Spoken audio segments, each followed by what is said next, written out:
Let's go here. Boy, this is going to test me, Madison. Ottovig in Boston, Massachusetts. I hope I said that right. You're on the Ken Coleman Show. Hi, Ken. How are you? Good. Did I say that right, or did I just it was terrible? Tell me. No, it was pretty good. It's Ottovig. Ottovig. Is that better? Yeah, that's better. Okay, cool. I'm telling you, that's exciting. I like the names that are difficult because it teaches me something. So how can I help you today?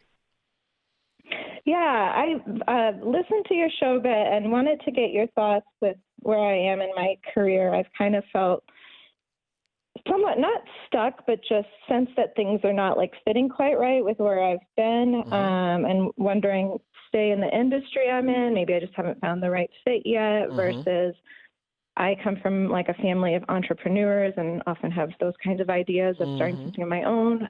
Or I thought, should I just totally try changing industries? Because, the decision I made, so I'm in healthcare, I made when I was 17 years old, didn't know what I was getting into. And, wanted something predictable at that point, knowing I could support myself. Right. So I went into nursing, got a bachelor's, worked as an RN for years in the hospital, then went back to school for some specific reasons, but to get a grad degree, and became a family nurse practitioner. And since then, just have had a few, like one permanent job, then I had a few contract jobs. Now I've had some part-time per diem jobs, trying different things. I have lots of great experience in healthcare, and a lot of knowledge, but often feel like stressed, rushed, like just feeling like my strengths might not be lining up with like what I'm doing, if that makes sense. So feeling drained a lot. It does. Yeah. So this is interesting. Keep going. Yeah. Keep going. I was going to say, on a prior call, I heard you talking about, like, I am a creative person too by nature, like artistic as well. And so, but feel like that part of me like gets shut down a lot of times with the work I'm doing. Interesting. All right, let me ask you this. We're going to dive in here, but I want to ask you, you gave me something interesting. The stress that you're experiencing as a nurse practitioner, clearly you've got the talent to pull this off, or you wouldn't have stayed in it as long as you have. You've passed the test. I mean, you've got some impressive education, so you clearly have the talent to do it. So it's interesting to me that you said that I'm stressed, and I'm wondering if I do have the talent to do it. Is it that you're not moving fast enough, not getting enough patients seen, and you're catching grief from that? I just want to know what the source of that stress really is. Go deeper. Yeah, I think the pace, I mean, the jobs I've had as a NP have been more in like clinic settings where there's like those settings where there's a schedule of patients. And I would say often it feels like there isn't enough time to really get the time you want to do to truly listen to the patient. I'm someone who connects really well with them. They open up. They often feel like I'm one of the first providers that's ever really listened to them or gets it or explained something to them in a way they can understand. But for me to have the time to do that, and yes, I mean, as a nurse practitioner, we're not physicians, so there are things I need to look up. I don't know everything under the sun sometimes. And so then there's that part of me, if it's something, I feel like I need to do some more reading or checking in on. And then there's a part of we have to do all this documenting. It's not just seeing the patient, but so that amount of time that we have, like I'm often catching up on charts after the work day. So that's keeping me working sometimes till 7 or 8 at night. Then I don't have time to like exercise or be social or do other things that matter to me. And then or I don't get enough sleep. Okay, so let me dive in here. That's why I asked you to be more specific about what's causing the stress. So just a fun exercise, okay? If I removed all that paperwork, if I put you in a situation where you didn't have an overwhelming flow of patients coming your way and you were able to give care the way you wanted to give the care, would you love that work? I think I would. No, the answer is no. The answer is no, and it's okay to say no. So now we're done. So we're done there. Now we're going to go back to talent and passion. I just wanted to make sure, because here's the deal.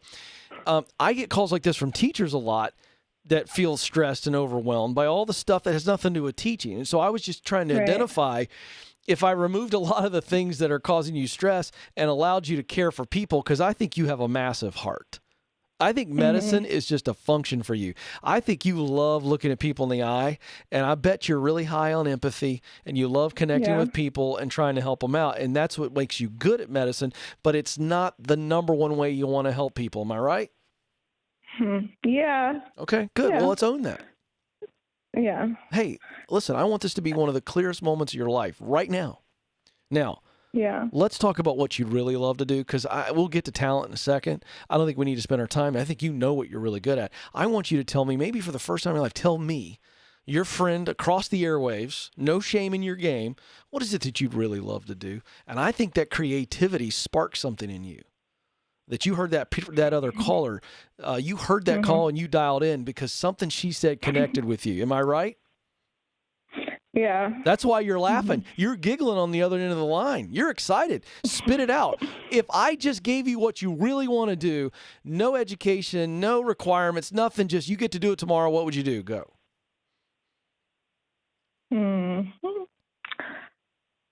I think it's a mix of I love children, like something with children, something with, I'm really into photography. People are amazed at photos I take. I just love really helping people at the core level, where they're really, because to me, and with the medicine part, their physical health is a reflection of what's going on often deeper. So I love to really help people at that deepest level, they're, so it's been hard for me to put a finger on stop. Okay. You just put your finger on it. You just said it. What you just said, I'm going to call you Ari. Is that okay, so I don't butcher the rest of your name? Fine. You okay? Because you're it my means new... Little Sunshine, my name. Well, listen, Ari, listen. Yes. You just told me and the whole audience what you think has been so hard for you to put your finger on. You just put it in the palm of your hand and showed it to me. I got goosebumps in my studio right now. You said it's not the health issues. It's what's behind their physical health, and you love getting down to that. Yeah. I think that statement right there, that's your purpose. Now we figure out how you do that. I hear photography, creativity. I hear the love of children. I'm not saying this is what it is, but I don't know if you're not somebody who's a counselor for young children who've dealt with some type of trauma or abuse or something. I don't know. I'm not going to put you in a corner, but what I'm going to do is I'm going to throw out some scenarios for you to go, is this it? Is this it? What do I do best? I'm going to listen to Ken and go, what are the things I do better than anything else? Well, we know one is that you're very creative. I'll bet number two, you're really great at listening to people. Is that another one? Yeah. I'll bet another strength you have is empathy. You understand people quickly. You can get in their shoes instantly. Yes or no? Yes. Have you ever wondered if what makes you a good photographer, Ari, also makes you a creative problem solver as well? The creativity in you doesn't always have to be an art form. It could be a functional creativity that you can listen to people and creatively help them with a solution. Have you ever considered that? No. Not really. So you've got some homework to do. But now I'm going to take one more shot just because it's my show. I've given you more time than I give most people because I think I'm supposed to. Now I'm going to go right back to it again. I want you to feel this answer. I don't want you to think. Will you promise me that? Okay. All right. Now, everything we've just talked, I've been priming your brain a little bit. Okay? You put your finger on what it is you really want to do. I described it back to you how you said it. If I could just give you something tomorrow to try, no risk, and you were going to say, let me see if this is it. Who would you want to help, and how would you want to help them? Go. I mean, someone that's,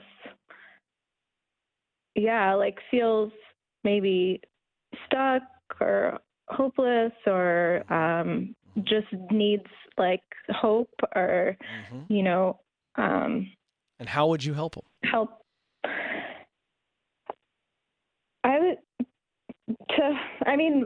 My mind goes because of the background in medical field. I think I want to help them, if it's a health thing, because so many people have health things holding them back in life, but they don't understand the options they have or, things that they don't know that could help them get better. Well, maybe it's a shift. So Maybe it's a shift in that same field. Maybe you're doing the right thing overall, but in the wrong place.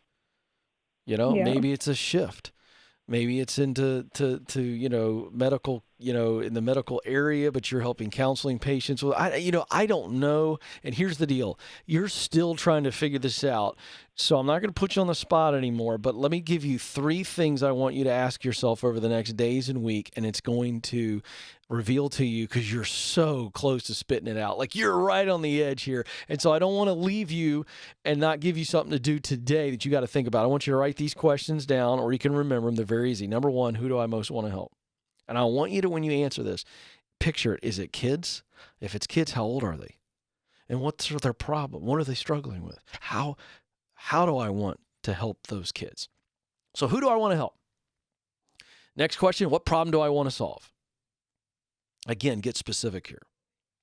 And then third, what solution do I want to provide? Same basic question, but I'm coming at it 3 different ways, and it's going to free your mind, Ari. And I'm telling you, you're really close.